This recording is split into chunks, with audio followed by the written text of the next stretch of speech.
Manwat murders नावाची एक सत्य घटनेवर आधारित वेब सिरीज सोनी लिव्हवर आली आहे। याचे टोटल 8 एपिसोड आहेत आणि त्याचं ड्युरेशन हे 5 तासांचं आहे।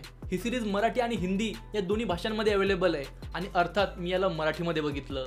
जसं की या घटनेबद्दल पब्लिक डोमेनमध्ये डिटेलमध्ये इन्फॉर्मेशन अवेलेबल आहे, त्यामुळे कथेपेक्षा जास्त ती प्रेझेंट कशी केली जाईल याकडे माझं लक्ष होतं। याचे लेखक आहेत गिरीश जोशी, ज्यांनी याआधी एक डाव धोबी पछाड, काकास्पर्श सारख्या सिनेमांचं रायटिंग केलंय आणि दिग्दर्शन केलंय आशिष बेंडे यांनी, ज्यांनी गेल्या वर्षी आत्मपॅम्पलेट अशा निरागस आणि डीप थॉट असलेल्या सिनेमाचं दिग्दर्शन केलंय। अर्थात त्यांच्या क्रू मधील बऱ्याच जणांची ही पहिली वेब सिरीज आहे। आता रिअल स्टोरी सर्वांना माहिती आहे, जसं की परभणी जिल्ह्यातील मानवतमध्ये रुक्मिणी नावाची एक महिला होती आणि तिला मूल होत नव्हते आणि ती त्यासाठी खूप डेस्परेट होती आणि त्यानंतर तिला एक मांत्रिक मिळतो आणि तो तिला म्हणतो की तुला भोग चढवावे लागतील, भोग म्हणजे बळी, आणि तिथून हा नरसंहाराचा प्रवास सुरू होतो।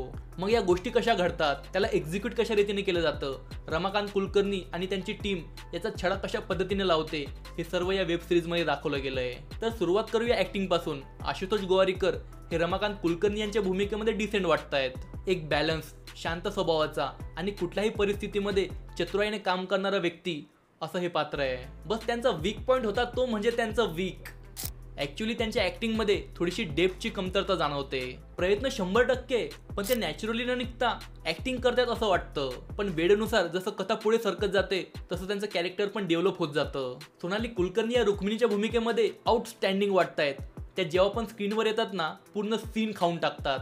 त्यांच्या डोळ्यात ते मातृत्वाचं सुख मिळवण्याची आग बघायला मिळते। विचार करा, ज्या महिलेने यासाठी 11 खून करून टाकले, तिचा माइंडसेट कसा असेल। ते डिप्रेशन, समाजाने तिला वांजुटी म्हणण्याचं दुःख आणि या सर्वातून तिची उत्पन्न होणारी चिडचिड हे त्यांनी खूप सुंदररित्या दाखवलंय। यात मकरंद अनासपुरे यांची जास्त तर सीन हे सोनाली यांच्या सोबत आहेत आणि त्या त्यांच्यावर भारी पडतायत। तसं हल्ली ते ज्या प्रकारच्या भूमिका करतायत, ज्या प्रकारचे सिनेमे चॉईस करतायत, त्यातल्या त्यात हा खूप बेटर आहे। सई तामणकरचं समयंधरी हे कॅरेक्टर खूप मिस्टिरियस आहे। बोलायला खोसट पण माणुसकी जिवंत असलेलं हे पात्र कन्व्हिन्सिंग तर वाटतंय, पण त्याला अजून बेटर करता आलं असतं। सपोर्टिंग रोलमध्ये प्रवीण डाळिंबकर आणि किशोर कदम यांचा अभिनय बघण्यासारखा आहे। स्पेशली किशोर कदम हे गणपत साळवेच्या भूमिकेमध्ये उठून दिसतात। एक सीन आहे ज्यामध्ये ते पोलिसांना कबुली देत असतात की कसं त्यांच्या सांगण्यावरून हा नरबळी घडून आला। त्यांना या प्रकाराचा पश्चाताप आहे। ॲट दॅट सेम टाइम ते ढोंगी आहेत आणि त्यांना याचं गर्व पण आहे। अशा भावना असलेली स्टोरी टेलिंग आणि त्यांची ऍक्टिंग हे क्लायमॅक्स मध्ये जीव ओतायचं काम करते। डायरेक्शन बद्दल बोलायचं झालं तर आशिष बेंडे यांचं काम गुड आणि बेस्टच्या मध्ये रेंगाळत राहतं। नक्कीच ते एक प्रभावशाली दिग्दर्शक आहेत, पण या प्रोजेक्टसाठी त्यांचं काम परफेक्ट वाटत नाही।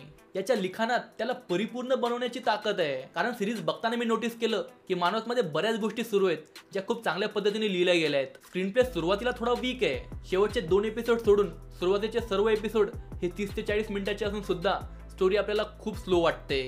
चौथ्या एपिसोडमध्ये येऊन स्टोरी स्पीड पकडते, त्याच्यामुळे आपल्याला पेशन्स ठेवावे लागतात।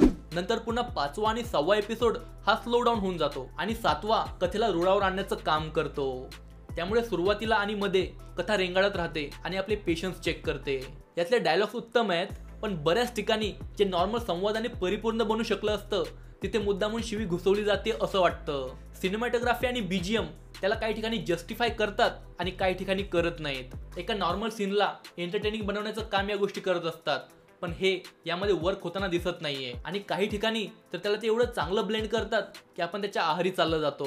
मानवत मर्डर्स मधील कमतरता सांगायच्या झाल्या तर यातल्या बऱ्याच कलाकारांचं काम हे सॅटिस्फाईंग वाटत नाही। कुठल्या पण गोष्टीला थोडंसं स्ट्रेच करून स्पष्टीकरण दिलं जातंय असं वाटतं, कारण बऱ्याच ठिकाणी गोष्टी प्रिडिक्टेबल तर बनून जातात पण त्याला एक्सप्लेन पण केलं जातं। फॉर एक्झाम्पल, रमाकांत हे समयंधरीला विचारतात की काल तुझं स्टेटमेंट वेगळं होतं आणि आज वेगळं आहे, तर आपल्याला माहिती असतं की ते हे का करत आहे, पण त्याला विचारण्याची काहीच गरज नव्हती। असं बऱ्याच ठिकाणी ओव्हर एक्सप्लेन केलं जातं जे टाळता आलं असतं। शिवीगाळ आणि सेन्सिटिव्ह सीनमुळे हा कुटुंबासोबत बघण्यासारखा नाहीये। एकूण काय तर ही वेब सिरीज अंधश्रद्धेच्या आहारी गेल्याने किती भयानक कृत्य घडून येऊ शकतं याला दाखवते। यातल्या कमतरता जर बाजूला ठेवल्या तर मराठीमध्ये मोठ्या लेवलवरती बऱ्याच दिवसानंतर एक चांगला प्रयत्न करण्यात आलाय, त्यामुळे हा एकदा बघण्यासारखा आहे। बाकी याबद्दल तुमचं काय मत आहे हे मला कमेंट करून नक्की सांगा। याचबरोबर मी 90च्या दशकातील दिग्दर्शक हे नेमकं कुठे चुकतात यावरती एक व्हिडिओ बनवलाय, जो तुम्ही इथे क्लिक करून बघू शकता। व्हिडिओ आवडला तर लाईक, शेअर आणि सबस्क्राईब करा आणि बघत रहा द मराठी शो। भेटूया आपण लवकरच। जय हिंद, वंदे मातरम।